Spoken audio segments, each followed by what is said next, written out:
Nifty crash, जी हाँ बिल्कुल Nifty crash हो चुका है और अभी क्रैश की शुरुआत हुई है। अभी तो आज और कल एफओएमसी की बैठक है और बैठक के बाद और बड़ा चैलेंज है कि उनके सामने रखा हुआ कि अब इन्फ्लेशन की वजह से क्या करें। जी हाँ, और अब यहाँ पर कोई भी ऐसा सेक्टर नहीं बचा है जिसमें गिरावट ना हो रही हो। सिर्फ एक एनर्जी सेक्टर इसलिए बचा हुआ है क्योंकि एनर्जी की प्राइसेस हाई है और एनर्जी पर कोई भी दबाव हमको ज़्यादा देखने को नहीं मिलेगा।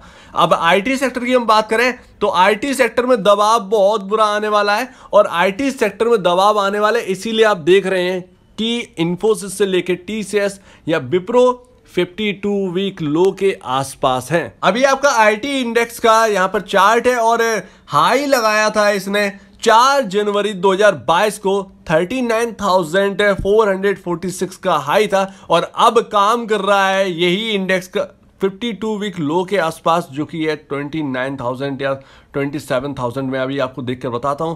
तो इतना आप जो ग्राफ देख रहे हैं, जो हमने हाई लगाया और फिर लो लगाया, कुछ इस तरीके से आईटी सेक्टर काम कर रहा है। अभी तो सिर्फ लो लगना बाकी है, अभी लो लगेगा तो और गिरेंगे। ये तैयार हो जाइए, कमर जो है बांध लीजिए, अपना सीट बेल्ट बांध लीजिए और तैयार रहिए। अब मैं आपको इंडेक्स का मैं एग्जैक्टली बताता हूं। अभी काम कर रहा है 27,855 पर, 4.5% के आसपास की गिरावट है आईटी सेक्टर में।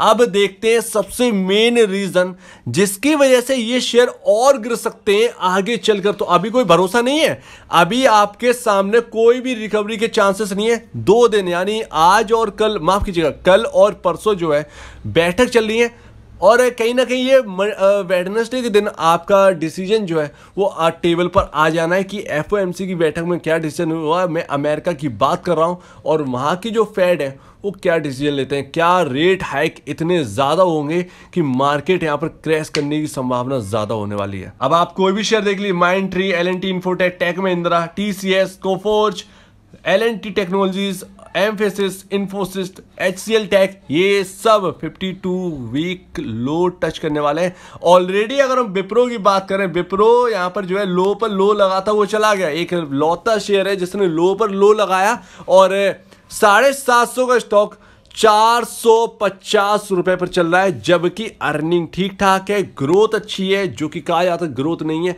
लेकिन ग्रोथ अच्छी है। अब यहां पर पूरे जो नॉर्थ अमेरिका से आपके आईटी सेक्टर पे इतना बुरा इंपैक्ट क्यों पड़ रहा है इसको समझ लेते हैं। ये मैं कई बार बता चुका हूं, स्लो डाउन आने वाला है, स्लो डाउन होने वाला है आईटी सेक्टर में और माफ कीजिएगा पूरे यूएस में, यानी कि नॉर्थ अमेरिका की बात करें, चाहे आपकी इन्फोसिस हो, चाहे आपका टीसीएस, चाहे आपका टेक महिंद्रा हो। टेक महिंद्रा वहां के एटी&टी के लिए बहुत बड़ा काम करता है, क्लाइंट है। और यहां पर ध्यान रखिए, कोई भी आप ले लीजिए डेटामेटिक, जिसकी छोटे से लेकर स्मॉल कैप से मिड कैप या मिड कैप से लार्ज कैप, कोई भी आईटी सेक्टर हो, ऑर्डर यहां से भर भर कर मिलते हैं, नॉर्थ अमेरिका से भर भर कर ऑर्डर मिलते हैं। और अमेरिका में अब आने वाला है स्लो डाउन, यानी कि वहां की कंपनी स्लो होने वाली है, उनकी अर्निंग घटने वाली, उनकी प्रॉफिटेबिलिटी पर बहुत बड़ा असर पड़ने वाले, चाहे वो एप्पल हो या गूगल हो।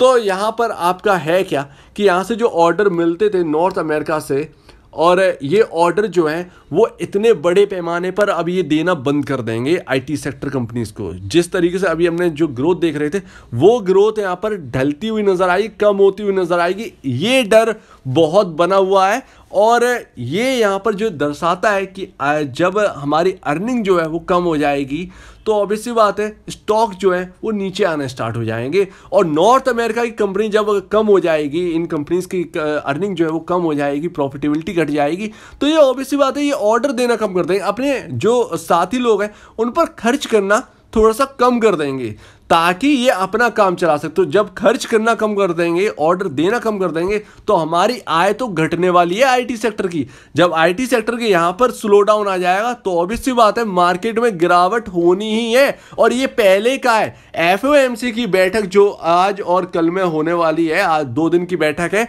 इसमें जो डिसीजन निकल के आएगा ये बहुत ही इंपॉर्टेंट डिसीजन है। अगर ये यहां पर जो है हाइक तो होनी है, पक्की बात है हाइक होनी है, क्योंकि इन्फ्लेशन जो है 41 ईयर के हाई पर है, हमारे यहां भी हाई पर है, लेकिन हम वो जो है वो मेंटेन करके चल रहे हैं। लेकिन वहां पर जो दिक्कत है उनकी दिक्कत बढ़ेगी तो हमारे आईटी सेक्टर की दिक्कत बढ़ेगी कि हम जो है पूरा उन पर ही काम करते हैं।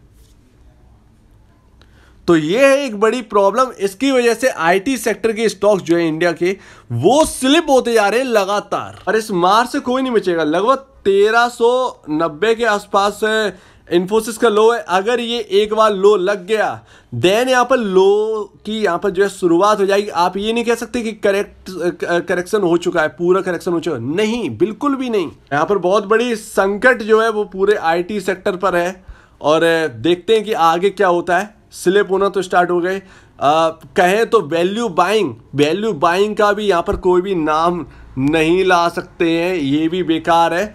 वैल्यू बाइंग अभी बिल्कुल भी नहीं कह सकते, क्योंकि अभी हमारे सामने रिजल्ट नहीं है। 2 दिन रुकिए, ये एफओएमसी की बैठक आप देख लीजिए, उसके बाद कुछ डिसीजन लीजिएगा क्या रिपोर्ट निकल के आती है इन्फ्लेशन की, क्योंकि हमारा आईटी सेक्टर उनसे ही चलना है, ध्यान रखिएगा। तो ये बहुत इंपॉर्टेंट हो जाता है आईटी सेक्टर के लिए, और देखते हैं कि फिर वैल्यू बाइंग बनती है या नहीं बनती है। तब तक के लिए सावधान रहे, चाहे स्मॉल कैप वालों, चाहे डेटा मैटिक, एवरी शेयर कोई भी हो, आपके पास कोई भी आईटी सेक्टर हो, डर बना हुआ है अभी। तो अगर आपको इस वीडियो में कोई प्रॉब्लम, कुछ पूछना है, कुछ बताना है, कुछ कहना है, तो प्लीज कमेंट सेक्शन में कहिए। और अब दीजिए मुझे वीडियो देखने के लिए बहुत बहुत धन्यवाद दोस्तों।